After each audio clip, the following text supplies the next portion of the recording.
hero भन्छु त्यो जुन चाहिँ त्यो मुद्दाहरू फिर्ता गर त्यो बोर्ड को हामी मिलाउँछौँ के गर्ने फिर्ता गर्नलाई के गर्ने भाइ ल भन नि त के गर्ने फिर्ता गरेर के काम त्यो जुन मुद्दाहरू हैट तिमीलाई के चाहिन्छ त्यो सबै बाटो मलाई त केही पनि चाहिँदैन म त नाङ्गा हो बुङ्गा हो होइन जोगी हो बरु एउटा कुटी मिलाइदियो भने त मलाई एउटा कुटीमा बस्ने आनन्दले कुटी जङ्गलतिर आनन्दले बस्ने कुटी हुन्छ नि जङ्गलमा जोगी बस्ने हेर है म भन्छु अरू कुरा थाहा छैन म त्यो मुद्दाहरू खुरुको फिर्ता गर कुनै हालेर फिर्ता हुन्न शेरबहादुर देउबा नि शेरबहादुर देउबाले आएर भन्छ नि फिर्ता हुन्न भाइ फेरि त्यसो भयो भने कि मर्ने विचार छ अनि मर्ने विचार छ भाइ तिमी जोगिएर हिँड नि बाबु फेरि कुन दुलामा बसेर बोल्दैछ भाइ दुलामा होइन त्यसो पढामा के विषयमा आउँदैन सोध न सानो भाइ भन्ने को तिमी मलाई सानो भाइ हो क्या तिमी सानो मान्छे हो भाइ हो ल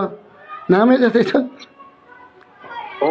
अब जो कसरी सुट हुन्छ कसरी खुट्टामा गोली लाग्छ नि त्यो समयले देखाउँछ अलिक हामी ए भाइ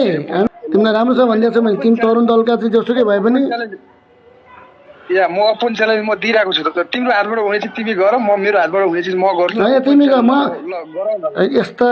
झिना मसिना मान्छे छ मलाई केही गर्नु पनि छैन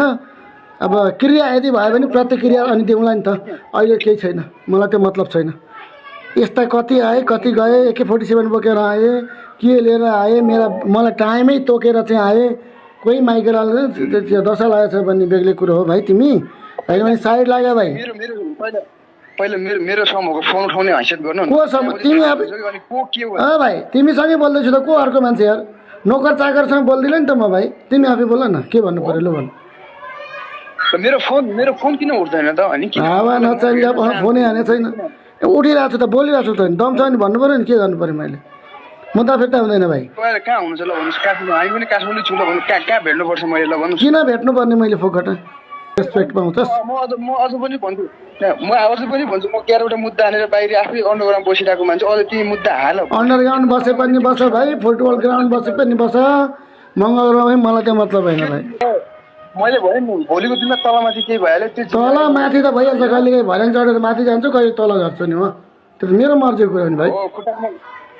खुट्टामा गोली लागेको थियो तल झरिहाल्छ अनि बल्ल थाहा हुन्छ ओहो भन्ने जस्तो फिल छोडिदेऊ यस्ता मलाई धम्की तिमीलाई देउवाला देऊ जो